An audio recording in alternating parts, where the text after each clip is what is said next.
while I was in the hospital with a broken leg after a car accident. My boyfriend posted pictures of himself at a party with his ex captioned, "Finally free from the needy drama queen and her constant demands." We'd been together 4 years. I didn't comment this morning. My phone wouldn't stop vibrating with desperate messages and his mother begging me to reconsider. Okay, so I have been dating Richard for 4 years, and it's been a journey, like one of those journeys where the tour guide abandons you halfway up the mountain and you realize you've been carrying everyone's backpacks the whole time. That kind of journey we met when I volunteered at this community garden restoration project that my company was sponsoring. I was assigned to the compost team, and Richard was the team leader who called himself the compost king. Ironically, y'all, despite this red flags, I found his enthusiasm for rotting vegetables. And during, he had this whole speech about how breaking down is just the first step to building something beautiful, and my dumb plant-loving heart was like, sign me up for this metaphor. Fast forward 4 years, and I now realize the only thing being composted was my self-respect. Let me count the ways Richard had helped with rent exactly 7 times. In 4 years, my name is the only one on the lease because his credit is temporarily damaged for 4 years. He's between jobs approximately 60% of the time. We've been together. When he does have money, it goes to his gaming setup, his clothing, or going out with the boys. He's asked to borrow my car more times than he's asked how my day was. But your girl was in love, so I made excuses for him. He was finding himself and had potential and all that garbage we tell ourselves when we're dating a man-child. So last week, I got into a pretty bad car accident. Some idiot ran a red light and T-boned my car. I ended up with a broken leg, 3 fractured ribs, and a concussion. The doctor said I was lucky it wasn't worse, but TBH, it felt pretty damn awful, Richard. Visited me in the hospital once for 20 minutes, he said. Hospitals give him anxiety, and he needed to process this trauma in his own way. The trauma that happened to me, not to make it about me or anything, but I was the one with metal pins in my leg. My best friend Anastasia stayed with me. Though she slept in that uncomfortable hospital chair for 3 nights, she helped me to the bathroom, brought me real food, and even washed my hair in that tiny sink because I couldn't shower. That's friendship, people. So there I am, drugged up on pain meds. When Anastasia gets this weird look on her face while scrolling through her phone. I asked what was wrong, and she tried to play it off. But I could tell something was up. I grabbed her phone. Rude, I know, but pain meds make me aggressive. Well, and what do I see? Richard at a party with his arm around his ex, Katie. The caption, "Finally free from the needy drama queen and her constant demands."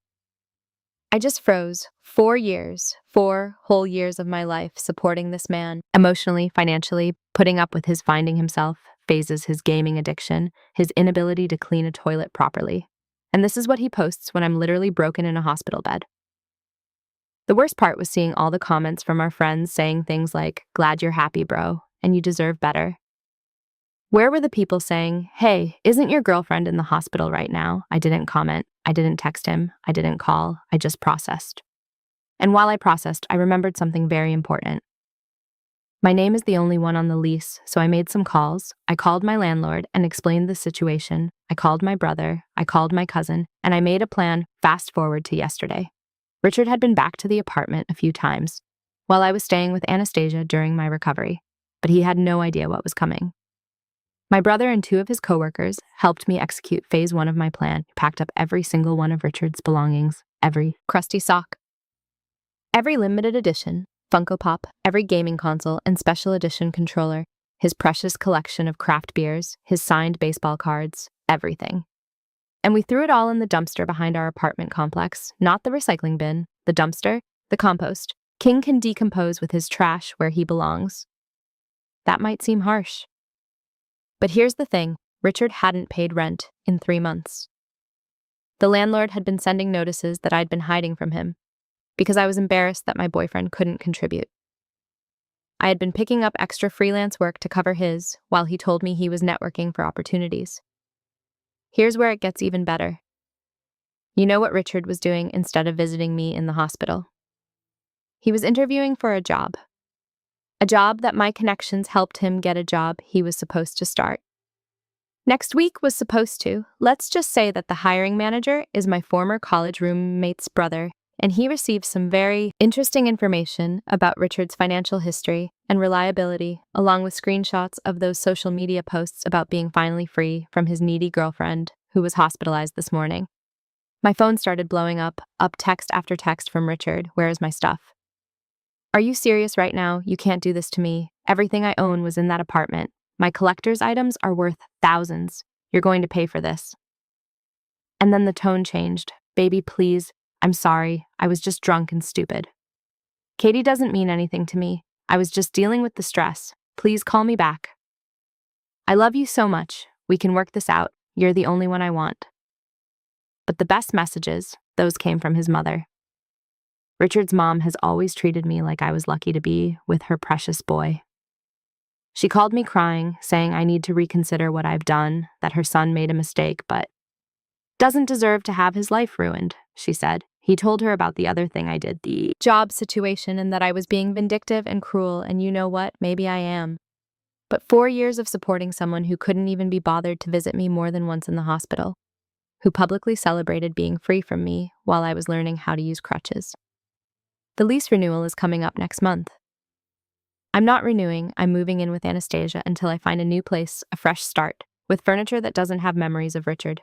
Gaming on it while I cooked, cleaned, and paid the bills. I don't regret what I did, not one bit. Edit. No, I'm not worried about legal consequences, my cousin said, since his name isn't on the lease, and he hasn't financially contributed. He has very little recourse, plus I have documentation of everything. Yes, I'm healing well, 6 more weeks in this cast, but the ribs are feeling better already. For those asking why I stayed so long, love makes you stupid. Sometimes he wasn't always terrible, and the good moments made me think the bad ones were just temporary. Classic. I know I'll update tomorrow with more of the fallout. His mother has now called me 17 times and left voicemails that range from sobbing to threatening. Richard apparently showed up at the apartment and the landlord wouldn't let him in. Your girl might have changed the locks first. Update. Wow. I honestly didn't expect my last post to get so much attention. Thank you everyone for your support and kind words and the legal advice, much appreciated as promised. Here's what's happened since my last update. So remember how I mentioned Richard's mom called me 17 times? Well, that number is now up to 43 calls in less than 36 hours. I finally answered call number 44 because I figured it would never end. Otherwise, let me paint you a picture of this phone. Call me propped up in Anastasia's guest bed, with my broken leg elevated on 3 pillows, munching on sour cream and onion chips. Stress eating is my love language, while Richard's mother, Deborah, alternated between sobbing, guilt-tripping, and thinly veiled threats for 28 minutes. Here's the highlight reel. Richard has been crying for 2 days straight. I've never seen him like this funny. I cried for 2 days straight when I woke up in the hospital and he wasn't there, but go off. I guess, do you know how much those collectibles were worth? His grandfather gave him some of those baseball cards. Do you know how much rent costs, Deborah? Because I do down to the penny, for 4 years he was planning to propose. You know, he showed me the ring, unless the ring was made of unpaid bills and broken promises. I highly doubt it. We could press charges for destruction of property. My lawyer cousin already confirmed they can't. But okay, when she said Richard, told me everything about how you've been controlling his finances and isolating him from his friends and family. I literally laughed so hard I almost popped a stitch. Me controlling his finances. The man who once spent our grocery money on a limited edition gaming keyboard. The man who borrowed $3,000 from me for a business opportunity that turned out to be cryptocurrency. The man who hasn't voluntarily shown me his bank account in 3 years and isolating him from friends and family. I planned his birthday parties. I bought his mother's Christmas presents. I drove him to family functions when his car got repossessed. But here's where it gets really interesting. I didn't immediately hang up on Deborah. Though believe me, I wanted to. Instead, I asked her a simple question. Deborah, when was the last time Richard paid rent? She went quiet for a moment, then said, he told me you two had an arrangement where you handled the household bills and he covered other expenses. What other expenses? Exactly. I asked, more silence then. Well, I'm not privy to your financial arrangements.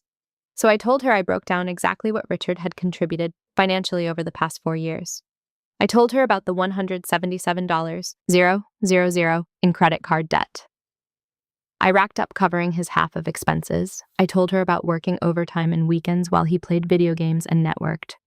I told her about how I had to sell my grandmother's jewelry last year to cover rent. when Richard assured me he had money coming in that never materialized. You could practically hear her worldview cracking through the phone, but he said he's been supporting you, she finally said. He said you lost your job and he's been carrying you financially. I lost my job. I've had the same job for 6 years with 2 promotions. Meanwhile, Richard has had 7 jobs in 4 years, the longest lasting approximately 3 months. I didn't say any of this, though. Instead, I simply told her I would email her copies of bank statements, rent receipts, and text messages that would clarify the situation. I also mentioned the social media posts he made while I was in the hospital, which she claimed to know nothing about. The call ended with her saying she needed to speak with Richard and would get back to me. She hasn't called since. Funny how that works. Now let me back up and explain exactly how the great dumpster disposal went down, because many of you asked for details. Obviously, I couldn't physically move all his stuff myself with my broken leg. My brother Dylan is literally my hero. He brought 2 of his guys over on their day off. I paid them, of course, because some of us understand the concept of paying for services rendered Richard. We started with his prized possessions, his gaming setup. 3 monitors, custom PC, he spent $800 on, while between jobs, his collect figurines still in boxes because they'll be worth more that way. His signed sports memorabilia that he refused to let me hang because it wouldn't match the decor. He never paid for his craft beer collection. Some bottles dating back to our first year together that he was aging, but really just forgetting about it, took 4 hours to pack. Everything. 4 hours of finding random socks under the couch, discovering half-eaten bags of chips in the bedside table, and unearthing receipts for purchases I never knew about. It was like an archaeological dig into the life of a man-child. When Dylan picked up Richard's throne, yes, he called his gaming chair his throne and carried it ceremoniously to the dumpster like he was disposing of a cursed artifact. We didn't break anything deliberately. We didn't cut up his clothes or smash his electronics. We simply relocated them to their rightful home. Among the rest of the garbage, I did keep 1 box of potentially important items: his birth certificate, social security card, a few family photos, and a folder of medical records. Those are with the landlord, who's 100% on my side. After I showed him the social media posts and explained the situation, he even helped me change the locks, speaking of the landlord. He told me Richard showed up twice yesterday, demanding to be let in. The second time he threatened to call the police, but mysteriously disappeared. When the landlord said, "Great idea, let's call them together and explain how you haven't paid rent in months. Funny how cockroaches scatter when you turn on the lights, isn't it now?" About the other thing, I did remember how I mentioned Richard was starting a new job, a job my network helped him get. It's with a financial service, his company. He would have been handling client accounts and financial planning. The problem: Richard can't even plan his own finances.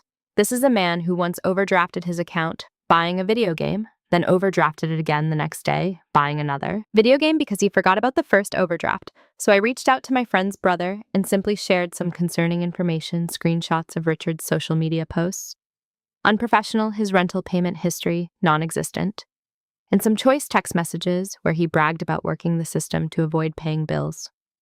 Was this petty? Maybe, but consider this. Would you want someone handling your retirement account who can't even remember to pay his electric bill? I didn't lie, I didn't exaggerate, I simply provided factual information about his character and financial responsibility. What they did with that information was their decision. Spoiler alert, they rescinded the job offer, which brings us to today's developments. Richard has graduated from angry texts to sad emails, long sad emails about how he's been reflecting and realizes his mistakes and wants to make things right. He claims the posts with Katie were just for show and that they're just friends, and he was acting out because he was scared of losing me after the accident. According to these emails, he's a changed man. He's seen the error of his ways. He's ready to commit and contribute and be a real partner. It only took a car accident that nearly killed me, 4 years of financial exploitation, public humiliation on social media, losing all his possessions, having his job offer rescinded, being exposed to his mother. What a bargain price for personal growth. Richard's roommate from college, Remy, reached out to me. Apparently, Richard has been staying on his couch and crying a lot, while also planning to win me back. Remy wanted to warn me that Richard has been talking about some grand gesture to prove his love. I thanked Remy for the heads up and asked him to let me know if Richard mentions anything. Concerning Remy agreed, and also apologized for not seeing what kind of person Richard really was. Turns out Richard owes Remy money too. I am shocked. I tell you, I'm honestly just tired physically from the accident, emotionally from all this drama, but I'm also feeling something I haven't felt in a long time. Leah, it's like I've been carrying a heavy backpack for years, and suddenly it's gone. My shoulders literally feel lighter. Tomorrow, I have a follow-up appointment for my leg, and then Anastasia and I are going apartment hunting online. My lease ends in 30 days, and I cannot wait to start fresh. Thanks for listening to this marathon update. I'll post again if anything major happens, especially if Richard attempts his grand gesture. Based on his track record, it will either be wildly inappropriate, surprisingly cheap, or somehow make everything about him, possibly all three, edit several people, asked about my car, it was totaled in the accident, insurance is covering it, but I'm still waiting on the payout. For now, I'm relying on Anastasia and rideshare apps for transportation, edit 2, for those concerned about Richard coming after me, physically. Don't worry, my apartment building has security cameras, Anastasia's. Building has a doorman, and Richard is above all else. A coward. He talks big but wilts under any real confrontation. Second update. Hello again, my revenge. Loving internet family, your girl is back with another update, and You Chile, the drama just keeps on coming. Grab your popcorn, refill your wine, and settle in, because this story has more twists than my garden hose plant lady jokes. I can't help myself first. A medical update since some of you sweethearts asked. My follow-up appointment went well. The doctor says my leg is healing nicely, and I might get this monster cast off in 4 weeks instead of 6. My ribs still hurt when I laugh too hard, which has been challenging given recent events. Now onto the tea that you're all here for. The grand gesture has occurred, and it was exactly as predictable, underwhelming, and self-centered as I expected. Yesterday afternoon, I was at Anastasia's place scrolling through apartment listings when her doorman called up. Apparently, there was a delivery for me. We weren't expecting anything, so Anastasia went down to check. Remember broken leg, uned stairs are my nemesis, she returned 5 minutes later with the strangest expression on her face, and a wait for it, a compost bin, a literal plastic container filled with dirt, worms, and what appeared to be kitchen scraps on top was a handwritten note that said, like, compost, our love can break down and rebuild into something stronger. I'm decomposing my old self to become the man you deserve. Please give us another chance to grow together. I cannot make this up. The compost. King really thought that comparing our relationship to rotting food would win me back the audacity, the delusion, the absolute toned-deaf nonsense of it all. Anastasia and I laughed so hard, I had to take extra pain medication for my ribs. She even took a picture of me, looking completely bewildered, next to this bucket of dirt and posted it to her Instagram with a caption, "When your BFF's ex thinks worms are the way to a woman's heart." She tagged me, but not him, thankfully. But wait, there's more inside the compost. Yes. He put items in the actual decomposing material, was a small velvet box containing a ring covered in compost. It wasn't even a nice ring, it was clearly costume jewelry. The diamond was plastic, and the gold was already turning my skin green just from holding it. There was also a date engraved inside. 04221. For context, that's the date of his previous girlfriend's birthday. He literally gave me a recycled ring that he probably bought for Katie and never gave her a recycled ring in a compost bin. The symbolism is too on the nose.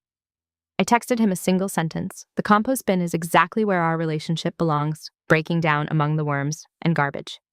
His response was a barrage of texts explaining that the ring was just temporary until he could afford a real one, and that the date was actually when he first realized he loved me. I didn't respond further, but Anastasia, my hero, took the compost bin down to the dumpster behind her building and sent him a video of her dumping it out. Now, remember how I mentioned I sent those receipts and financial records to Richard's mom? Deborah, well, she finally got back to me as promised. Her initial message was a novel-length email that went through the 5 stages of grief in real time. Denial, there must be some mistake with these records. Richard told me he was contributing financially. Anger. How dare you make my son look like this? You've clearly manipulated these statements. Bahrain, if there were financial issues, why didn't you come to me? I could have helped you both, work something out. Depression. I'm heartbroken to think my son would behave this way. I raised him better than this acceptance. I owe you an apology. I had no idea what was really happening, and I'm deeply sorry for my role in enabling his behavior. That last part shocked me to my core. An actual apology from Deborah. My son is perfect. William's mark this day. In the history books, she followed up with a phone call, just one this time, not 43, where she revealed some illuminating information. Richard has been telling his entire family that he was supporting me financially for years. He told them I was unstable and couldn't hold a job. He claimed the apartment was actually his, and he generously let me stay there. He told them the car that got totaled was his car that he let me borrow. He's been borrowing money from his family members for years, claiming it was to help with my spending problem. The layers of lies, the fiction this man has been writing. He could have been using these creative writing skills to make actual money instead of scamming his girlfriend and family. Deborah was clearly embarrassed and upset. She revealed that she'd given Richard over $155,000 in the past 2 years for emergencies that she now realizes were fabricated.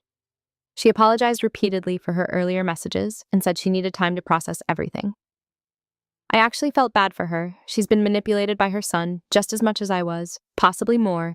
I told her I didn't blame her, and that Richard is very convincing when he wants to be. The conversation ended with her saying something that gave me chills. I love my son, but he needs to face consequences. For once in his life, I won't be bailing him out this time. Progress, people, actual progress now for the big revelation many of you have been asking about. What was the other thing I did besides the job situation and the dumpster disposal? Well, remember those credit cards. I mentioned the ones where I racked up $177,000 in debt. Covering Richard's expenses, turns out 3 of them were joint accounts that he opened with my information to build his credit but never made payments on. I've been working with my bank and a financial advisor to separate these accounts and document which charges were his. It's a lengthy process, but I've managed to prove that approximately $11,000 of that debt is directly attributable to purchases he made. I didn't just send this information to his potential employer, I also sent it to his parents, his brother, and our mutual friends with a simple note. If Richard asks to borrow money or move in with you, this is what you can expect. Is this petty? Maybe, but it's also true. And truth is a powerful disinfectant for the kind of toxic relationships Richard creates. Even Katie, the ex, from the social media post, messaged me on Instagram. I had no idea you were in the hospital. Richard told me you two broke up months ago. I'm so sorry. Months ago, we were literally living together until my accident. The fiction this man creates. I responded politely to Katie, assuring her I didn't blame her. She revealed that Richard had been messaging her for weeks before the party, claiming we were on a break and that he was ready to move on. She feels terrible and offered to send me screenshots of their conversations. I declined the screenshots. No need to torture myself further, but thanked her for her honesty. Richard showed up at Anastasia's building again yesterday evening. The doorman refused to let him up. He's getting a gift basket, so Richard caused a scene in the lobby, yelling that he just wants to talk and explain everything. The doorman called the police, but Richard left before they arrived. He then proceeded to call me 37 times in the span of 2 hours. I didn't answer, but he left increasingly desperate voicemails. Please, just talk to me. I can explain everything. This is all a misunderstanding. Was going to pay you back. You're ruining my life. I have nowhere to go. Mom won't even let me stay with her. I'm sleeping in my car. What car his was repossessed. Months ago. I might do something desperate if you don't call me back. That last one concerned me, so I called a wellness check on him. I had Remy's address. The police reported back that he was fine, just emotional, and they recommended he seek mental health services later. Remy texted me, FYI, Richard is no longer staying here, found out? He stole $200 from my wallet. Changed the locks. Wow, just wow, even in crisis. This man can't stop taking what isn't his, so where does this leave us? Richard is apparently couch surfing with increasingly distant acquaintances. His family isn't bailing him out. His friends are dropping like flies. His job prospects are limited. His belongings are gone. His reputation is in tatters. And me, I'm healing both my leg and my heart. I found a promising apartment across town that's actually less expensive than my current. Place Anastasia has been an absolute rock. My family has rallied around me. My job has been incredibly understanding about my recovery. I'm still angry. I'm still hurt. But mostly I'm relieved, like I've been underwater for 4 years and finally came up for air. Next update will probably be my last, as I'm focusing on moving forward rather than looking back. But I wanted to thank all of you for your support, advice, and hilarious comments. This community has been unexpectedly therapeutic during one of the hardest periods of my life. Final update. Hello, for the last time, my internet support system. It's been exactly 1 month since my first post. And what a month it's been. I promised a final update, so here it is, the conclusion to the saga of Richard the Compost King and how your girl finally bloomed after being buried in his BS for 4 years. First, the practical. Updates. I moved. I'm officially in my new apartment as of yesterday. It's smaller than my old place, but has a tiny balcony where I've already started a container garden. The building has an elevator, crucial for the broken leg situation, and security cameras. Crucial for the ex-boyfriend situation. My cast is off 2 weeks earlier than expected. I'm still using a walking boot, and physical therapy is no joke. I sweat more in PT than I ever did at the gym, but I can move around independently now, which feels amazing. My car insurance finally paid out. I bought a used but reliable Ford that I've named Freedom. Cheesy, I know, but I'm leaning into it now for what you're really here for. The Richard saga conclusion. After my last update, things escalated before they finally resolved. Richard's desperation reached new heights when he realized his usual tactics, crying, begging, guilt-tripping, weren't working. He tried a new approach, public shaming. He created a GoFundMe titled Homeless, after girlfriend's revenge, where he spun a completely fictional tale about how I stole his money and threw away family heirlooms after a minor argument. He included pictures of himself looking sad on what was clearly Remy's couch, before Remy kicked him out and claimed he needed $5,000 to get back on his feet. The fundraiser lasted exactly 6 hours before it was taken down. Why? Because Anastasia, my brother Dylan, and at least a dozen of our mutual friends reported it for fraud. Plus, several people commented with links to my Reddit posts, which I had never shared with Richard. Seeing his public grift exposed apparently triggered something in Richard. He showed up at my old apartment building. Thankfully, I was already staying at Anastasia's and caused enough of a scene that the police were called, according to my former neighbors. He was yelling about defamation and lies and demanding to be in to get his things. When the police arrived, Richard attempted to convince them that he lived there, and I had illegally locked him out. This backfired spectacularly when the landlord confirmed Richard was not on the lease. Richard couldn't produce any mail or ID. With that address, multiple neighbors testified. They knew I lived there alone. The police ran his ID and discovered he had an outstanding warrant for unpaid traffic tickets. Yes, my friend's Richard got arrested not for the scene he was causing, but for the $1,200 in unpaid tickets he'd accumulated over the past 2 years. Tickets I had no idea existed because he'd been hiding the mail. He spent 2 nights in jail before his brother, not his mother, interestingly bailed him out, according to mutual friends. This experience was apparently the wake-up call Richard needed. He's since moved in with his brother, who is making him pay rent. Started working at his brother's company, stopped contacting me entirely. That last one is the most significant development. After weeks of constant calls, texts, emails, and dramatic gestures, the silence was sudden and absolute. No more 3 a.m. voicemails, no more essay-length emails about how he's changed, no more compost-based metaphors about our relationship. At first I was suspicious. Was this some new tactic? Was he planning something bigger? But according to his brother, who reached out to check on me, surprisingly, Richard is genuinely trying to get his life together. And part of that process is leaving the past behind. Translation. His therapist probably told him to stop harassing me, and that brings me to the most important update, my mental and emotional state. I've been seeing a therapist of my own, thanks workplace insurance, and we've been unpacking some hard truths.